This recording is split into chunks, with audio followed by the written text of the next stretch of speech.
Lord, you are the most high. Hallowed be thy name. Lord, you are the most high. Hallowed be thy name. Lord, you are the most high. Hallowed be thy name. You tell me, say me kind of that everything's gonna be okay. You are the father to the fatherless, the miracle working God. You make the blind man to see. You made the crippled man to walk. You are the lily of Galilee. You make impossible possible. Kama truki mama, unazinu na mugane toyo, matana chiani dima. Hallowed be thy name. Lord, you are the most high. Hallowed be thy name. Lord, you are the most high. Hallowed be thy name. Lord, you are the most high. Hallowed be thy name. Lord, you are the most high. Hallowed be thy name. I woke up strong on a Monday. I go to gym on a Tuesday. Then to the studio on Wednesday. I work it out till Thursday morning. I be chilling on a Friday. I play some shows on Saturday. If you ask me what my best day is, it's when I praise you on Sunday morning. I got my truck in my mind. Unezinu na mugane toyo, matana chiani dima. Hallowed be thy name. Lord, you are the most high. Hallowed be thy name. Lord, you are the most high. Hallowed be thy name. Lord, you are the most high. Hallowed be thy name. Lord, you are the most high. Hallowed be thy name.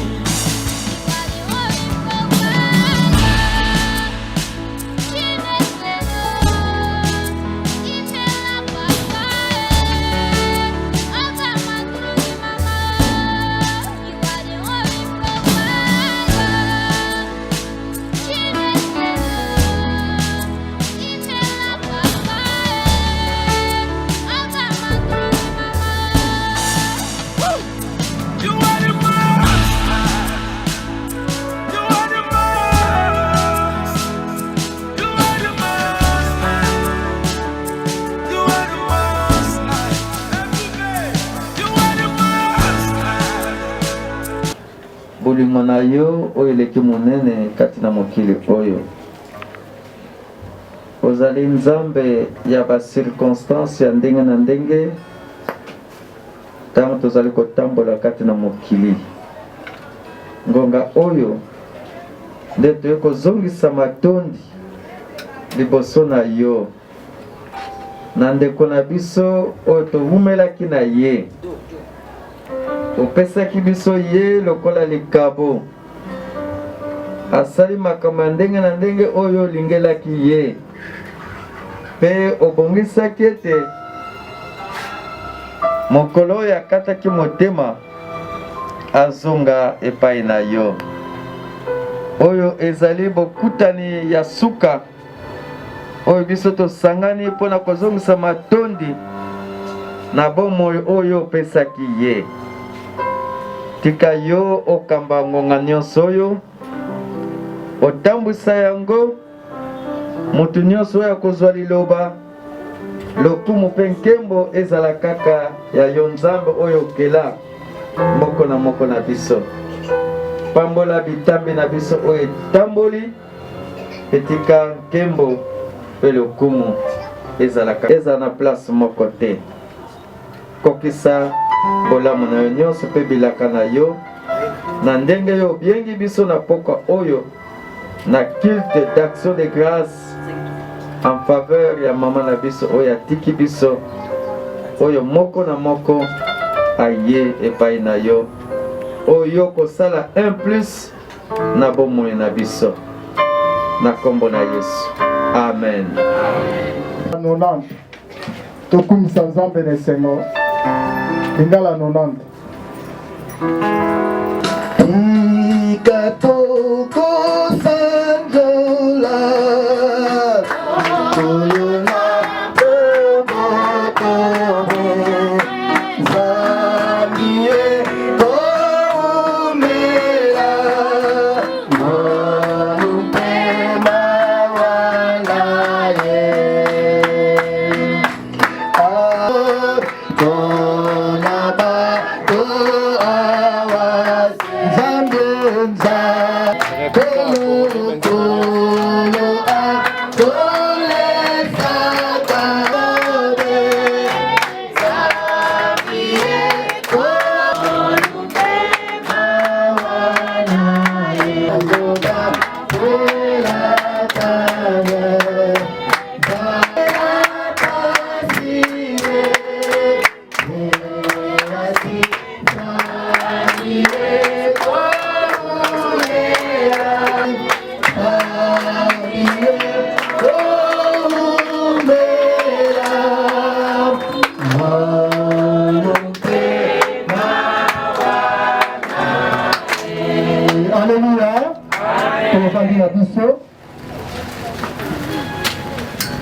tozaka na attitude ya prière tomizongisa sikoyo mpa na Nzambe moko na moko alobi lolenge nini atambolaki nini oyo tosalaki esepusaki Nzambe te moma oyo ezalaka moma moko ya motuya oyo tomizongisaka na makolo ya Nzambe senga bolimbisa mpa na Nzambe oyo osala biso nyonso toyebi lolenge nini totambolaka liboso na Nzambe oyo aza na bomoi nde totiki nzela epai ya paster responsable na biso azonga lisusu mpona kosengela biso bolimbisi ntango paster na biso azobondela biso mpe totikala kimia te yebisa Nzambe oyo aza na bomoi alebisa masumu na yo tobondeli biso nyonso. Kombo na yo ekumisama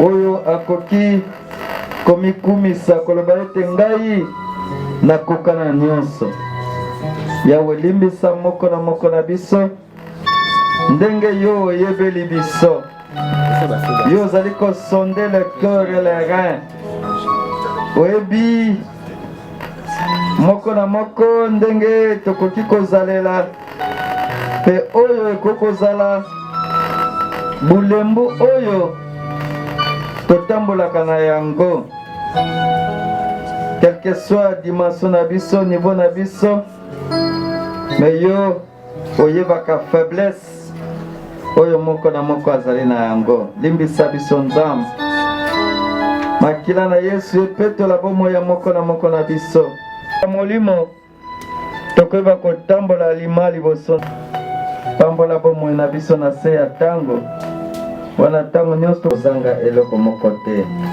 na kombo na Yesu moko na moko senga nguya na Nzambe emanifeste kati na yo tozala yo moko te benga présence ya nguya na Nzambe mpe molimo na Nzambe atondisama kati na biso na nyonso ekoleka biso tomitambusa te kasi molimo mosantu atambusa biso nde tobengi vice président na biso papa oyo ya kozwa charge wana mpona kosenga molimo mosantu etondisama kati na biso mpe esika papa mama ovandi belela molimo na Nzambe ezala kati na biso.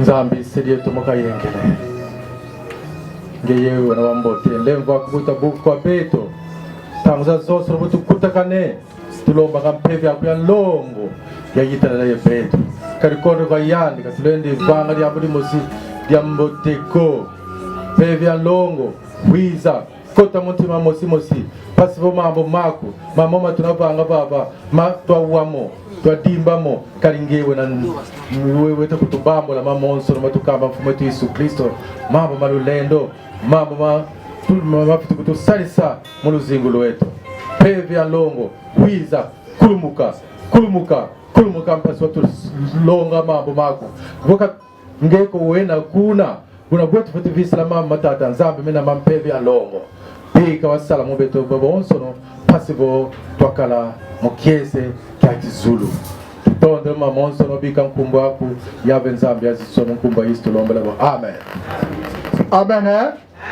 Nani mokonzi? Nani mobikisi? Alléluia! Et elle était la deuxième de la famille. Moi, je la suivais. C'est vous dire, n'est-ce pas, combien nous étions liés. Généralement, les enfants qui se suivent sont très liés. Et pour la petite histoire, je dois vous dire qu'il a beaucoup fait, n'est-ce pas, dans ma vie. Parce que c'est elle qui me réveillait tous les matins. C'est elle qui me poussait tous les matins, même quand j'avais encore sommeil, pour aller à l'école. C'est elle qui ne cessait, n'est-ce pas, de me taper chaque fois que je commettais des bêtises. Et je n'ai jamais oublié. Ce n'était pas de la méchanceté, mais elle voulait beaucoup de bien de moi. Et aujourd'hui, je le ressens encore davantage. Elle était deuxième de notre famille. La première est déjà décédée. Elle nous a quittés. La quatrième est déjà décédée. Nous restons donc à 6 dans la famille. C'était une famille, n'est-ce pas, de 9 enfants, comme je l'avais dit. Il y avait 4 garçons et 5 filles. Et 3 filles sont parties. Donc nous sommes restés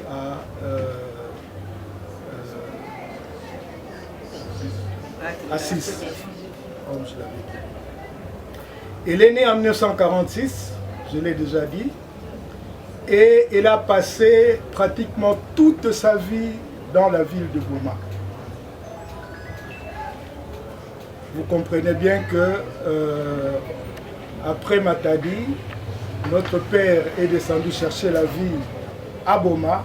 Et c'est là que nous avons pratiquement passé toute notre enfance et même, n'est-ce pas, notre maturité. Elle était mariée à M. Tekasala Gérard et elle avait eu 4 filles et 3 garçons. 4 filles et 3 garçons. Et ça, je n'ai jamais oublié parce que son premier fils, elle l'a eu, elle l'a enfanté exactement le jour où j'ai commencé mes examens d'État en 1968. Et ça m'est resté, n'est-ce pas, frais dans la tête. Elle était chrétienne et très chrétienne.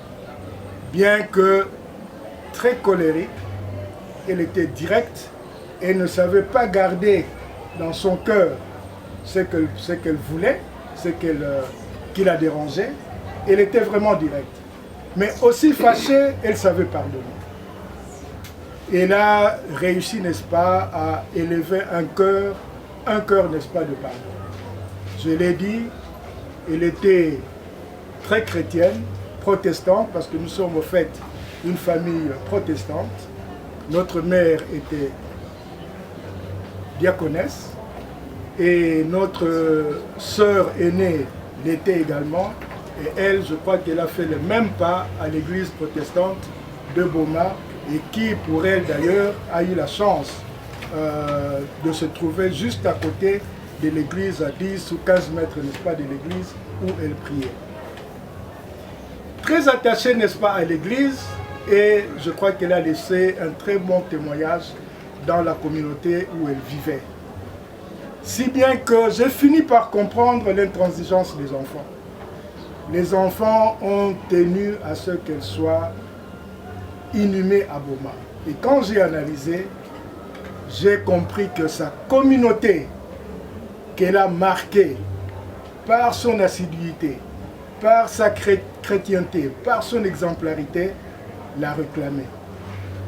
Réclamait qu'elle puisse, n'est-ce pas, revoir, même symboliquement, Séraphine Diambouila avant, n'est-ce pas, l'enterrement. Et je pense que c'est une marque positive, même jusqu'au ciel. Et voilà comment je peux, n'est-ce pas, vous la présenter. Comme je vous l'ai dit, il a passé toute sa vie à Boma. Je me rappelle qu'en 59-60, il a été au village avec ma mère, avec ma soeur aînée. Et il avait passé une année là-bas. Il avait, je crois, 14 ans. Et il a suivi la sœur aînée qui était venue se marier à Kinshasa. Il a passé 2 années et demie avec elle, mais pour tout le reste du temps, il est resté à Boma et c'est là qu'il a fait, n'est-ce pas, toute sa vie. Voilà en ce qui concerne Séraphine Diambouila que nous pleurons aujourd'hui. Mais faut-il vraiment la pleurer? Il faut plutôt penser et que nous puissions plutôt sécher nos larmes. Que nous puissions sécher nos larmes et que nous lui souhaitions un bon pèlerinage, un bon retour vers son Créateur et vers Jésus-Christ que nous adorons tous. J'ai dit et je vous remercie.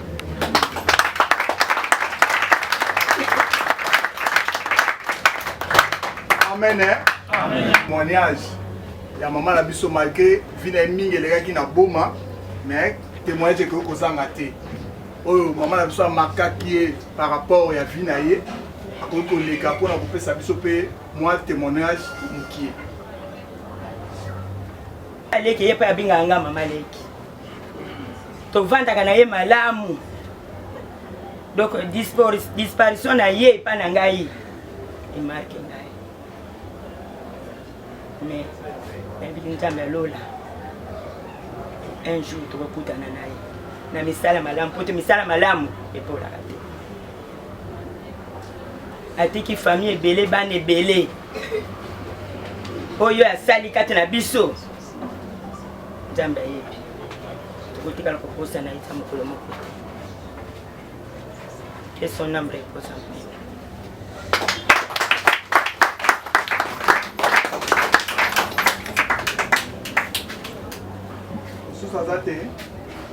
Merci. Totelemi la biso. Tozoyemba na lingala 160. Toyoka message. Soko pasi soko liwayo. Kolomba na ngate. Yo sopati makila.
Et bongo vraiment to présenter pe oyamba olimbisi na biso parce que tozalaki na matanga mosusu touti na sana tobongisaki mama na biso moko akufaki ya Kilombo bongo kokundama na ye esalami lelo lingomba nyonso ezalaki kuna na sana.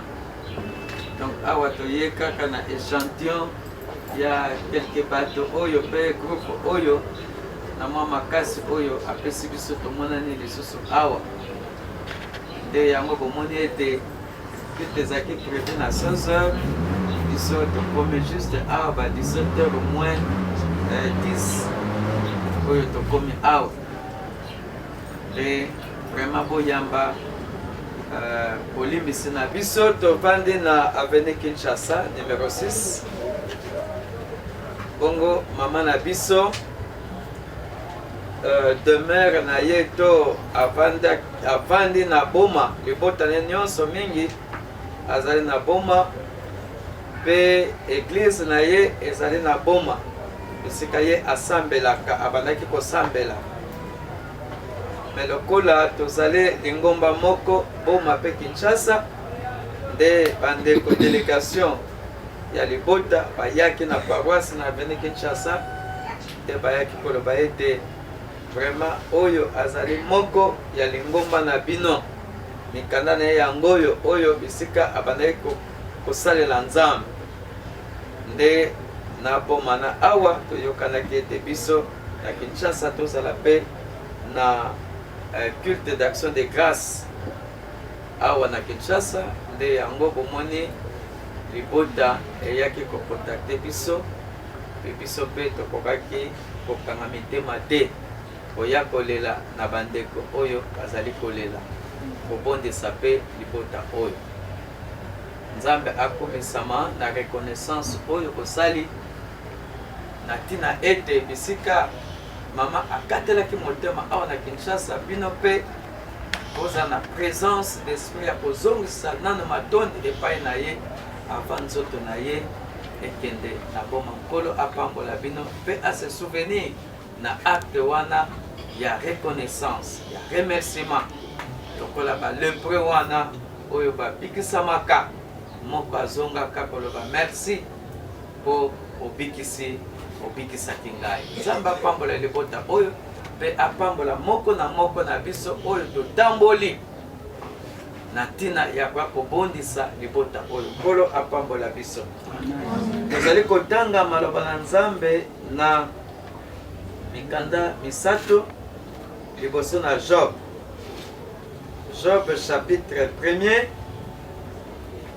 tobandi na 20e verset mpe tosukisi na 22e verset totangi na kombo na Yesu. Amen.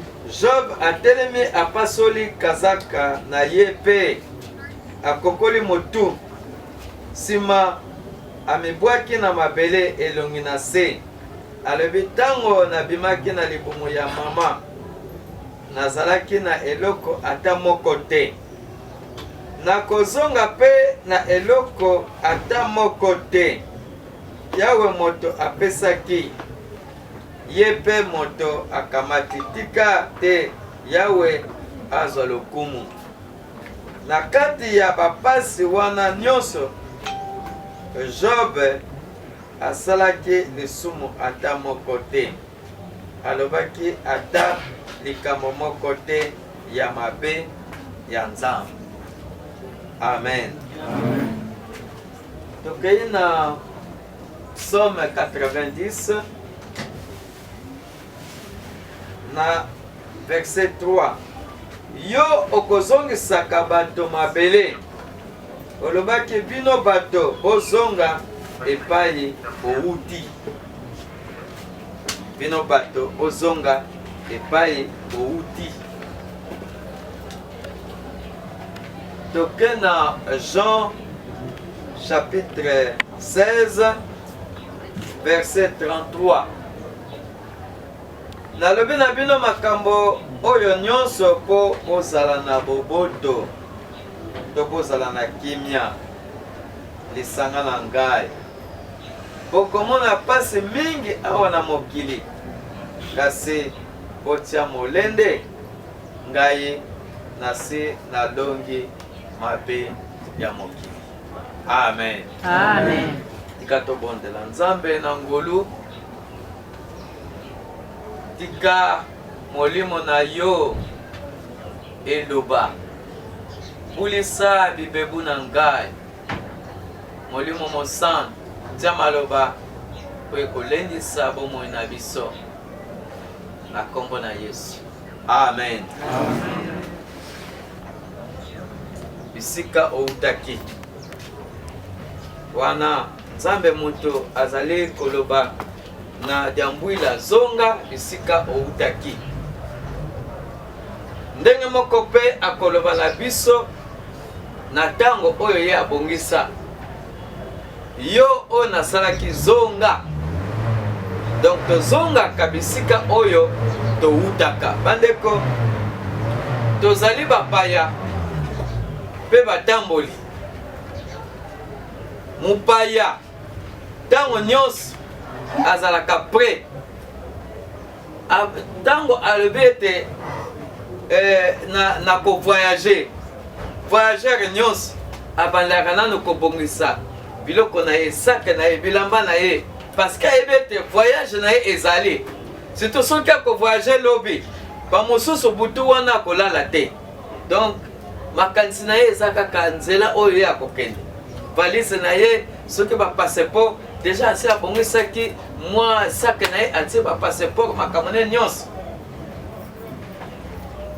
yango lokola tozali bavoyageur batamboli bapaya mopaya nyonso amilengelaka mokili oyo tozali na yango nzambe apesi biso yango na ntango moke motango moke na ndenge ngolu to grâce ezali likati na moko na biso yango azali koloba ete eza na bato mosusu bomoi na bango ezali 70 ba oyo baza mwa nzoto moke me ba oyo baza mwa makasi abi mikolo na bango ezali autour de 90 donc tala oyo baza makasi bible apesi biso kele na mort okomona bana ya 2 jours basi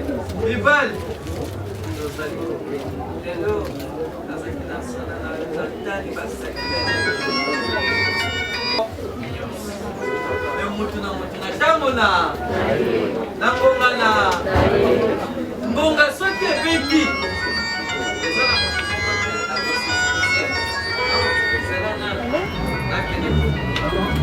na mayele nini tozala misolo poli tokende kosepela na ndako ya na biso basuka kaka mopepe moko soki motaka wape eye mire ntango nyonso ekwei bango nyonso baku kuna job akokoli motu apasoli bilamba mais eloko motuya alobaki alobi ete amibwaki na mabele elongi na se alobi ntango nabimaki na libumu ya mama na ngai kili nazala mokili nasala nyonso oyo nga nalingi na kati na mokili eza na ntina moko te nyonso ndeko moko amepesa kombo salabi salabi salabi sala esengeli tosala tokozala eloko tokozanga eloko te esengeli tozala na yango me toyebaka yango ke nyonso oyo tokoki kosala ekotikala na mabele ekotika na bato mosusu ata bato wana batikali na yango suka na yango bango mpe bakotikaka kaka tokutaki mokili batata bakoko na biso wana bakenda de génération en génération mokili mabele ezotikalaka kaka me biso bato tozali kaka baleki zonga na mabele nde yango ezopesa biso mayele ete tango toza kati na mokili po tozala mayele ndeko moko to ayemba nzembo awa na se mboka kitoko ovandi na yango zala mayele bandeko mosusu babakisi kala ingambo tekniki eza kaka likambo moko zala mayele na kikongo balobi kala ye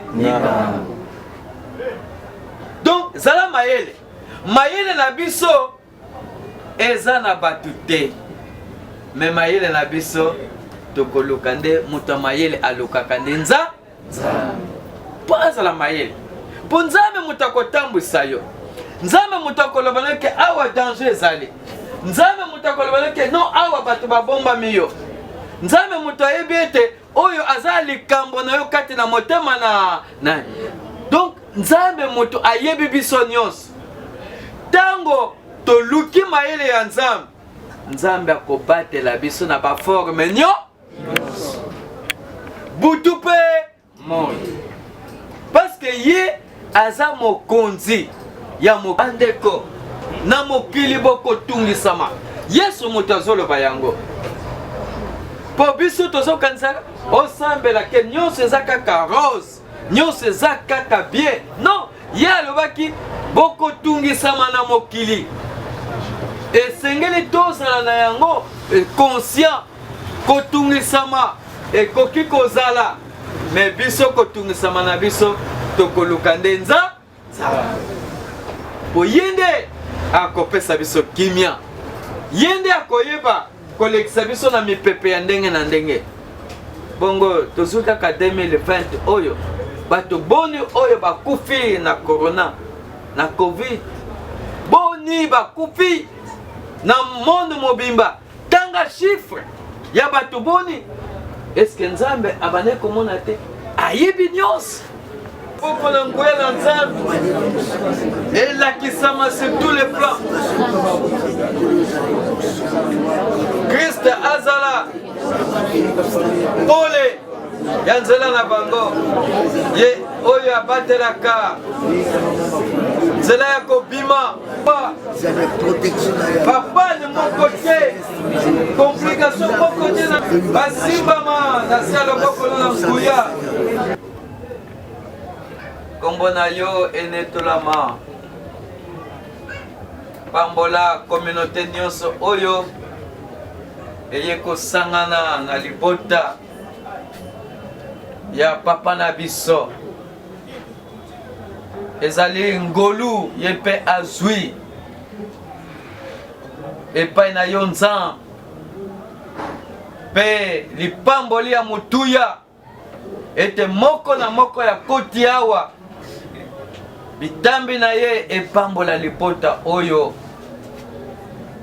bitambi na ye etondisama na mapamboli ya nzambe tata oyo ayebi babesoin ya lupango oyo ya libota oyo ase souvenir na papa mpe bandeko nyonso mpe tika moko na moko oyo ayaki azwa lipamboli na nzambe tata na kombo na yesu amen amen tobeteli nkolo maboko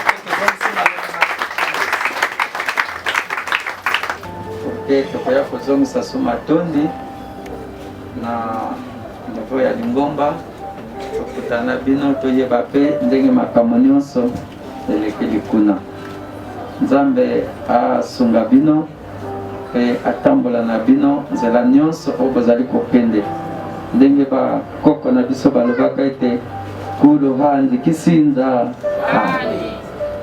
libaku moko te bokutana yango na nzela nzambe ye moko amema bino mpe akokisa baposa nyonso oyo alingeli bino totelemi toklotere na biso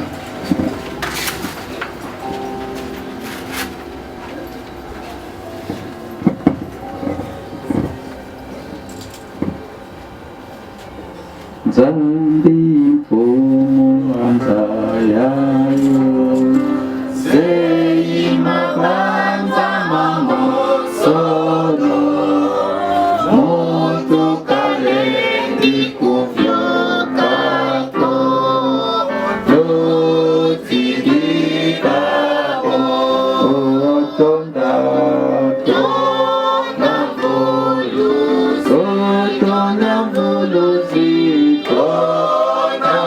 voluzi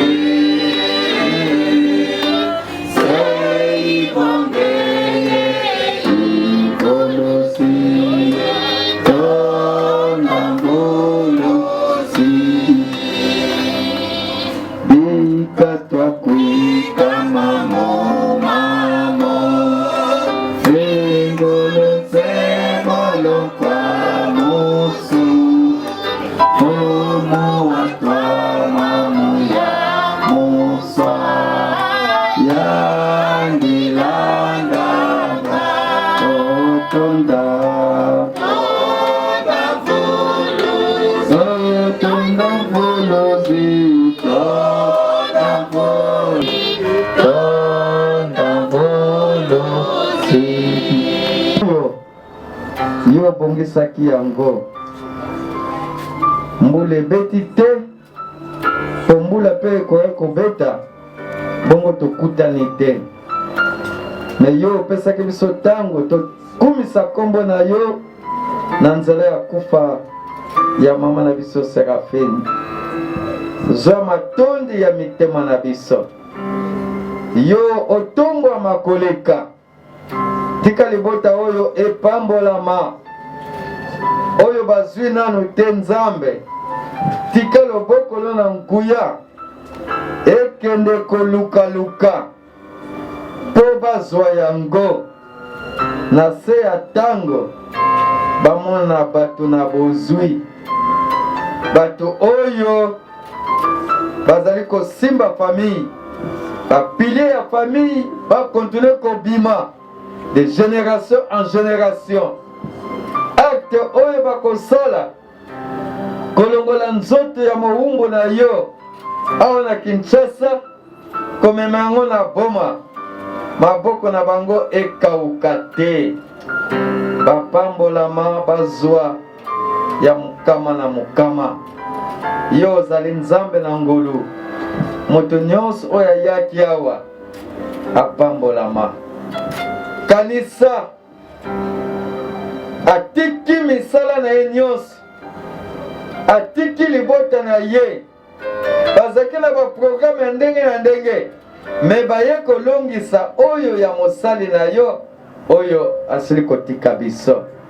Nzambe tika beton oyo bango balekisi awa totondi yo mpo ozali nyonso wana ezali kozonga biso nkolo. Tika lokolo ya moko na moko, muselu te, libaku te, likama te, zongisa moko na moko tina ndako na ye. Wana tokozanga te kokontinue kokumisa kombo na yo. Totondi yo mpo ozali nyonso mpo na biso. Notre Père qui es aux cieux, que ton nom soit sanctifié, que ton règne vienne comme au ciel. Donne-nous aujourd'hui notre pain de ce jour. Pardonne-nous nos offenses, comme nous à la tentation, mais délivre-nous du mal, car c'est à toi qu'appartient le règne. kalusakumuna ye kalukeba bikanza mimpungu kalukenzula zizikyandi ye kalulembukila bikanza mimpungu kalubanguna zizikyandi kalvana yenge. Amen. Amen. Zela na famille tangu mususu mwa lilobe kuliko zala. Amen.